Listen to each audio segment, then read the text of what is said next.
Hello viewers, today we are going to discuss Thomas de Quincy's legendary essay, The English Male Coach. Hope you are all ready to enjoy the class. Thomas de Quincy's essay, The English Male Coach, has emerged as one of the most widely read pieces of Victorian literature. Written towards the middle of the 19th century, the essay throws light on the social transformations that have occurred in England between 1800 and 1840s. The author, De Quincy, often travelled on mail coaches. He also witnessed the effect that Industrial Revolution had on England countryside. The essay throws light on the role that mail coach mechanism played in shaping nationalism in England. The essay also discusses the transformation that the English society and nation have witnessed within a short span of few decades. Thomas de Quincy, an England-born Anglican writer, was born on 15 December 1785 in Manchester, England. He passed away peacefully on the 5th of December 1859 in Manchester. He was one of the most influential English writers of the 19th century.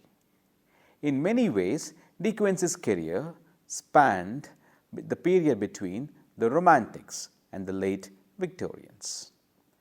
De Quincy was an admirer of the Romantics, particularly of William Wordsworth, Samuel Taylor Coleridge, Robert Southey, and Charles Lamb.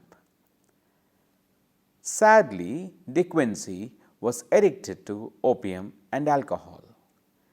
He is supposed to be the initiator of addiction literature, a genre in English language. While such a claim that he was the initiator of addiction literature would seem far-fetched, it wouldn't be wrong to say that post De Quincy, there has been a change in the perception of Europe on drugs. Europe began to take the effect of psychedelic drugs more seriously post the checkered career of De Quincy. De Quincy was born into an affluent family in 1785. He was educated in a public school at Bath. He was supposedly a shy and a timid child who was otherwise an exceptional student. It is said that he read the lyrical ballads as soon as it was published in 1798. Mind you, readers, he was just 13 years of age when he read the lyrical ballads. Inspired by Wordsworth, De Quincy became a lifelong fan and admirer of the Romantics. His father passed away in 1788 when De Quincy was a 3-year-old child. Hence, his education was affected. On the completion of school, he was supposed to pursue higher education at the University of Oxford. But to the surprise of his family, De Quincy ran away and spent the next 3 years tramping through England and Scotland countryside. His family often caught up with him and tried to bring him back to Bath. However, they were largely unsuccessful until in 1804 when they caught up with him and finally got him enrolled in a college at the Oxford University.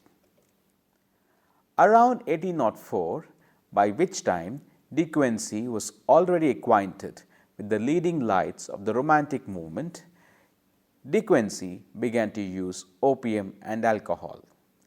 The exact reasons for his initiation into opium are not available, but it is generally believed that he experimented with opium to put up with physical illnesses.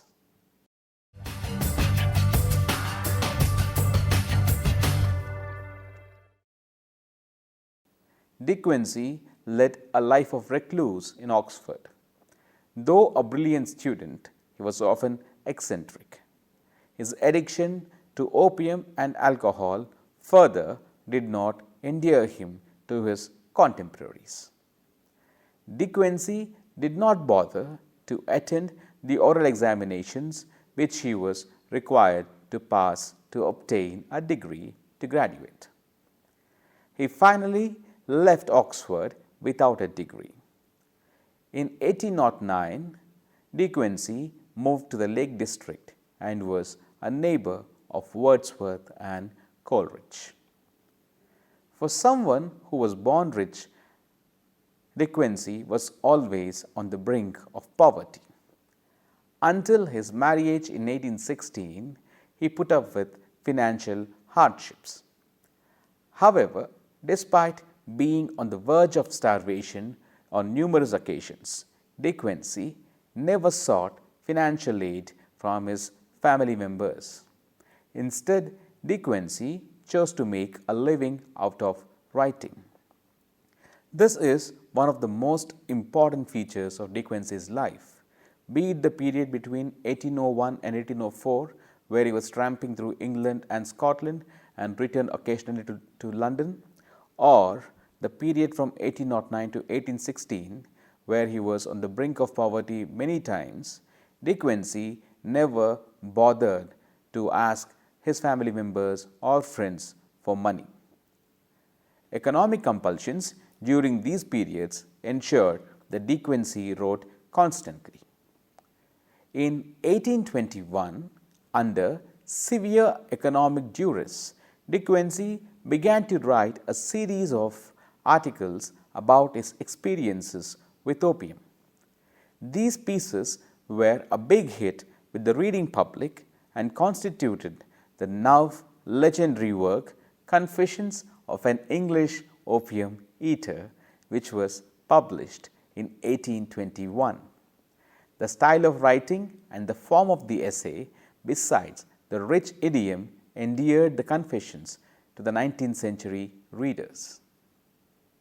De Quincy wrote numerous articles for the Edinburgh-based Blackwood's Edinburgh magazine and its rival, the Tait's magazine. Blackwood's Edinburgh magazine and Tait's magazine were amongst England's most respected literary journals of early 19th century. Suspiria de Profundis appeared in the Blackwoods in 1845. The English Mail Coach, the essay that now we are studying, also appeared in Blackwoods in 1848. The other prominent essay, Joan of Arc, was published in Tait's magazine in 1847. Between 1835 and 1847, De Quincy penned a series of reminiscences with the leading lights of the Romantic movement. The essays on Wordsworth, Southey, Coleridge stand out among such articles. These reminiscences were compiled and were published under the title Lake Poets. Lake Poets is supposedly one of the most admirable works on the Romantic poets. A prolific writer, De Quincy's works were compiled into 10 volumes. The volume Selections Grave and Gay from Writings Published and Unpublished by Thomas De Quincy, which was published in 1860, stands out as a testimony to the man's talent. De Quincy was married in 1816 at the age of 31. He bore 8 children. He was always under financial duress, and the early death of his wife in 1836 and 5 of his children during his lifetime affected him severely.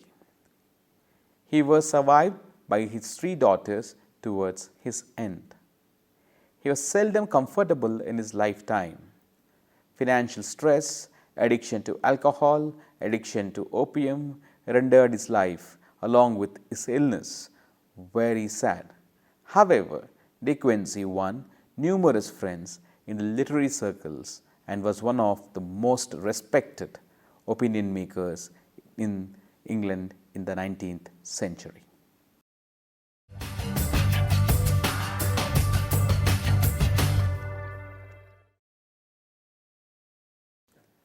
Thomas De Quincey's essay, The English Mail Coach, is a long essay.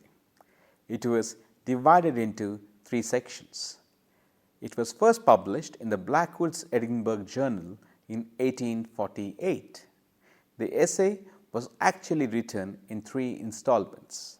Part 1 of the essay was published in the October edition of the Edinburgh Journal, while the Part 2 and Part 3 were published in the December issue.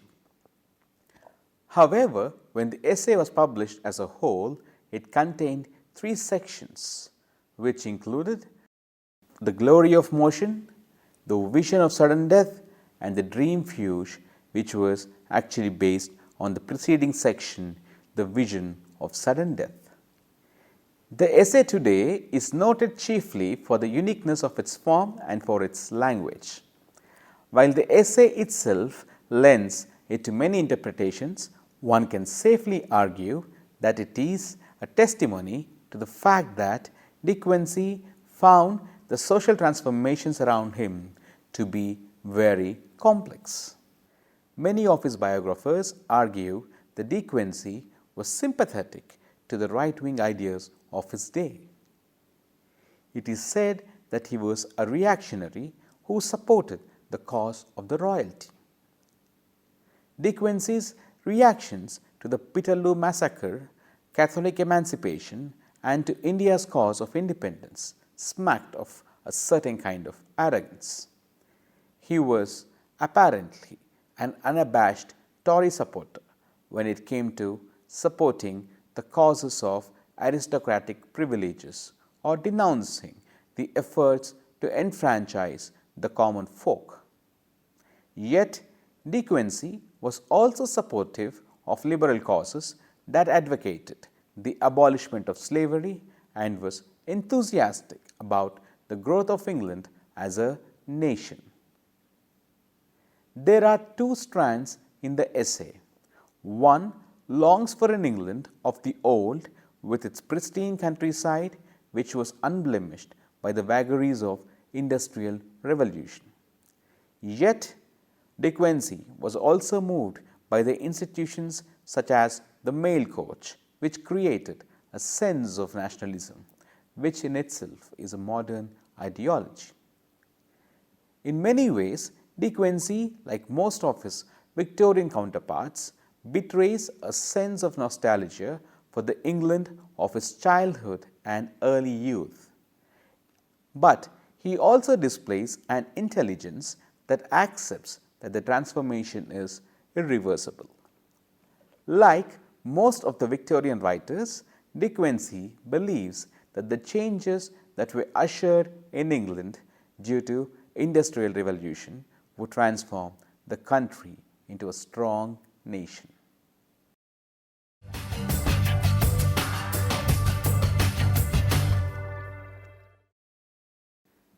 As we have discussed earlier, the essay, The English Mail Coach, is divided into 3 sections. The first section, The Glory of Motion, describes the fastest mode of travel that was available in England during the early years of the 19th century. By the turn of the 19th century, England, despite its limited geographical size, was amongst the most powerful countries in the world. In spite of losing its colonies in North America, it was still ranked as a major power. England ensured that a rebellion on the lines of French Revolution has not occurred within the country. The English public, particularly the working classes and the liberals, who initially espoused the cause of revolution on the lines of what happened in France, were content with the maintenance of status quo in England. By the turn of the century, there was a nationalist fervor across England as the nation emerged successful in its wars with France. In the first section, The Glory of Motion, De Quincey describes his days of youth. As we have noted in the study of De Quincey's life, De Quincey spent a significant part of his early life between 1798 and 1809 staying away from home. The first few years he spent tramping around Scotland and England. It is safe to assume that he travelled many nights on the stagecoaches. From 1804 onwards, as the section suggests, De Quincy, as a student at Oxford, travelled a lot on the mail coaches. Thus, De Quincy is very well placed to juxtapose the travel on a stagecoach with that of on a mail coach. The days of youth for De Quincy were the days of hope. The railways were yet to be developed and the English landscape was laid back and peaceful. The railways only arrived towards the end of the 1830s and early 1840s. The mannerisms that prevailed in English countryside were in continuance with that of the legendary Merry England. The mail initially was sent through horse-drawn carriages, which were faster, more sturdy and stately when compared to a stagecoach. The author is undoubtedly opium-tinged even as he recollects his days of youth. De Quincy states that he rode on such coaches during his days at Oxford. De Quincy, even while at Oxford, was addicted to opium. So now we can safely assume that his experiences of riding on the mail coach as a youth were also tinged with opium. The author seems to digress as he narrates his experiences in section 1. So, we have a strange case where an elderly opium-induced De Quincy is narrating the experiences of a youthful opium-tinged De Quincy. The author makes it clear that young men of his day preferred to sit on the top of the mail coach despite inclement weather conditions. The author dwells on diverse topics including the poetry of Chaucer and compares the river Thames with that of the giant Mississippi. However, De Quincy is in awe of the coach, which was the fastest mode of transportation before the invention of the railroad. The mail coach represents speed, force and controlled energy. The first section also describes the author's adventures with Fanny of Bath, a young girl who is the granddaughter of one of the coachmen who, according to the author, resembled a crocodile. The section also describes the role played by the coaches in disseminating news across England. It instills a nationalist fervor and hope as it carries news of victory during the Napoleonic Wars. The mail coach instills a nationalist fervor and hope as it carries news of victory during the Napoleonic Wars. The coach also carries gloomy reports of injury and death to some individuals and family members. The public wait for the mail coach to arrive at their towns. The concluding pages of the section are subtitled Going Down in Victory, which deals with the description of women dealing with impending grief. In the section, De Quincy also explains how young men at Oxford were against class strictures. They preferred sitting on the top of the mail coach or on the seats outside the box instead of enjoying the comforts of being seated inside the coach.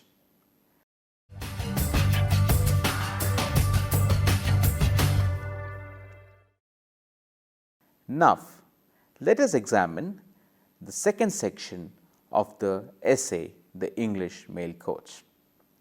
The second section of the English Mail Coach is titled The Vision of Sudden Death. The section does not share the enthusiasm of the first section. It is definitely less humorous than the first one.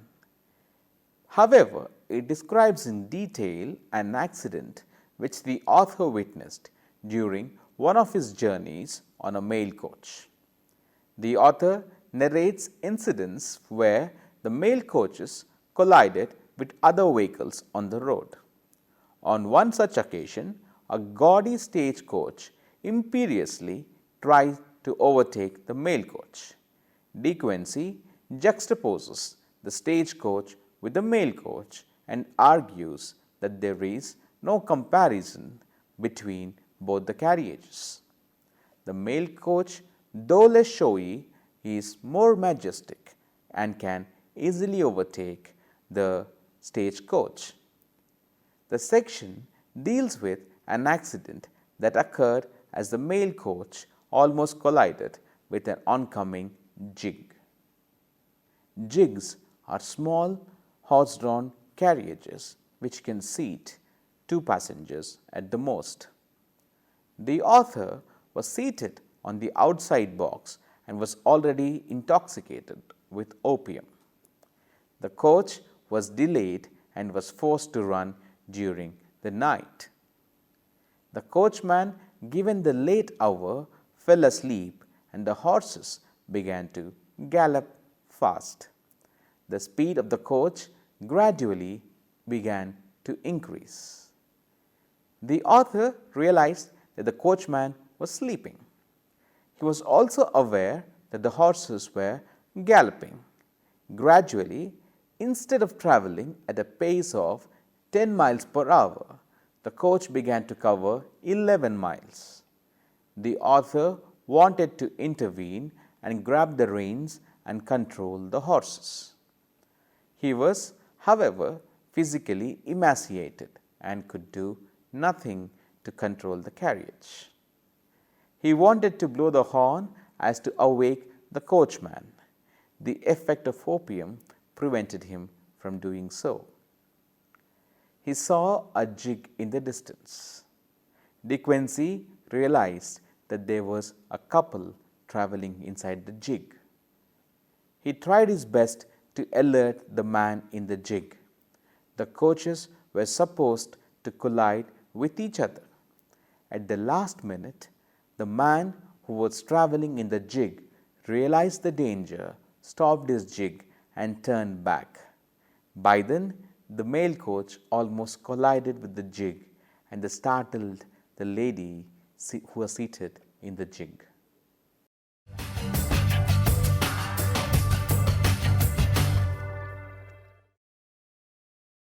Now, let us examine the third section of the essay, The English Mail Coach.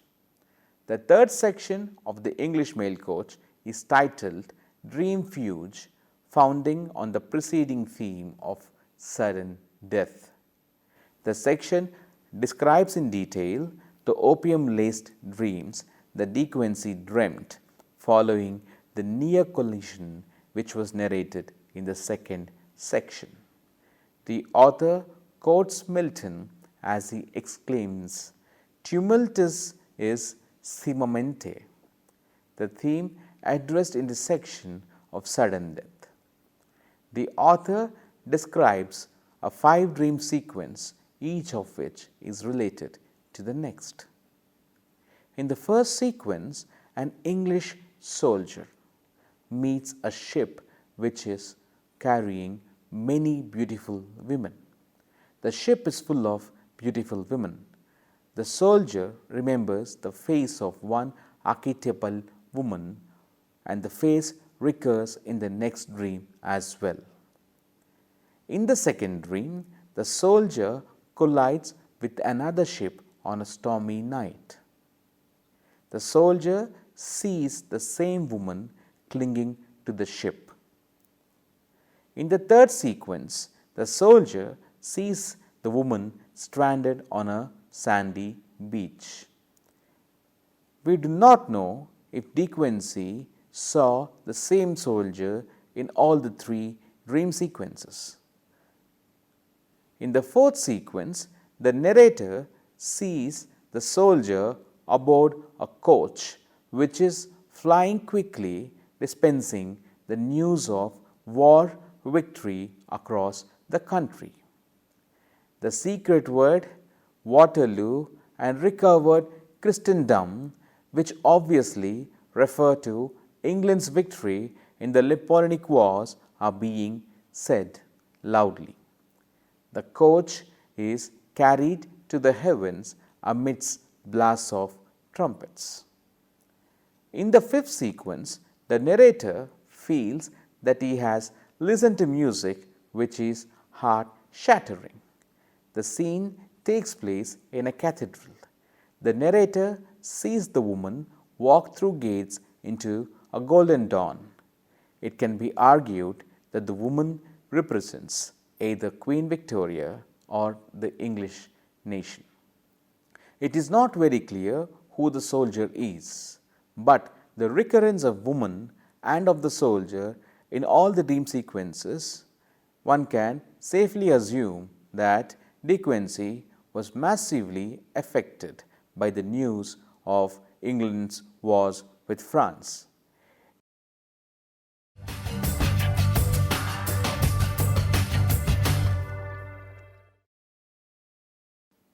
The mail coach was one of the most important developments of the 18th century. Till the advent of the mail coach, post was delivered through horse riders. Men rode horses from one point to the other. The riders were exposed to inclement weather and were often attacked by robbers. The mail coach or the post coach began to carry mail from 1784 onwards. Modelled on the lines of a stagecoach, the mail coach was drawn by 4 horses. It could seat 4 passengers inside the coach. The mail was carried in a box which was placed towards the rear of the coach. The mail was protected by a royal guard. Additionally, the coach could also carry 3 passengers on the outside. John Palmer, who owned a theatre, used coaches to transport his actors from various towns in England. He suggested the idea of a mail coach in 1782. The idea was accepted by William Pitt. Since the mail coach had few stops, it was much faster than a stagecoach. A stagecoach had to stop wherever the passengers demanded, while the mail coach only stopped at the respective post offices. Hence, the mail coach had fewer stops. In many post offices, the mail coach never stopped. Instead, the guard threw down the post at the doorstep as to save time. Secondly, since the mail coach carried the mail, it had the right to free passage even if the roads were crowded. In other words, any other vehicle on the road had to allow the mail coach to pass uninterrupted. The coaches only stopped at post offices, and for a distance of every 11 miles, fresh horses were added to the carriage. The mail coach, in many ways, the precursor of the newspaper. It built an imagined community of English people in England. Information about war, government policies, price rise, politics in Europe were transferred to the mail coaches for the benefit of the English population. Dear readers, I hope you have enjoyed the lesson, The English Mail Coach. It was nice seeing you. Thank you very much.